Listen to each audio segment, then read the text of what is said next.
Welcome to the story of Africa's first coup in the era of independence, a pivotal moment in the continent's history that happened in Togo on January 13, 1963. This is the story of Sylvanus Olympio, Togo's first president, whose dream of leading his nation to self-sufficiency was tragically cut short. It's a story of ambition, betrayal, and a nation searching for its place in the world. To understand the events of 1963, we must first know Sylvanus Olympio. Born in 1902, Olympio was a man of ambition and intelligence. After studying in Europe, he returned to West Africa and quickly rose to prominence. In 1960, Togo gained independence from France, and Olympio was elected as the country's first president. He had one goal: to make Togo self-reliant, free from French influence. But this dream wasn't easy to achieve. He introduced strict economic policies and refused foreign aid. While admired by many, his actions alienated key groups, including ex-soldiers who had fought for the French. Olympio's policies caused frustration among certain groups. One of the most significant sources of tension was his decision to shrink the military.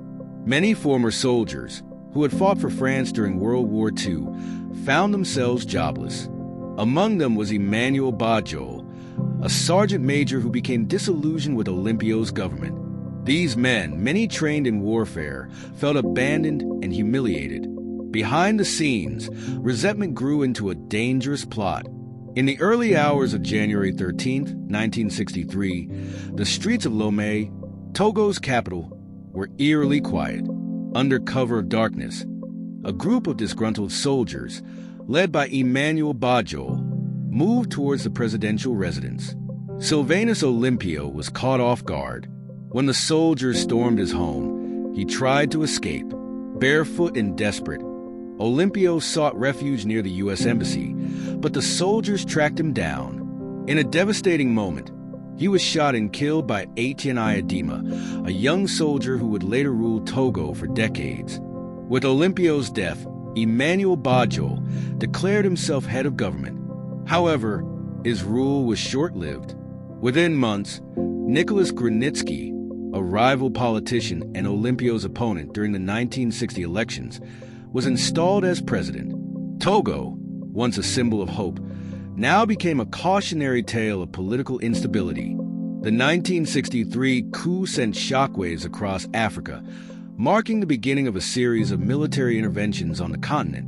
The 1963 coup is remembered not just as the first in independent Africa, but as a lesson about the fragility of newly formed democracies. Sylvanus Olympio's vision for Togo lives on in the memories of many, but his story is a reminder of how divisions within a nation can lead to tragedy. Today, Togo continues to grapple with the political legacy left by its tumultuous past.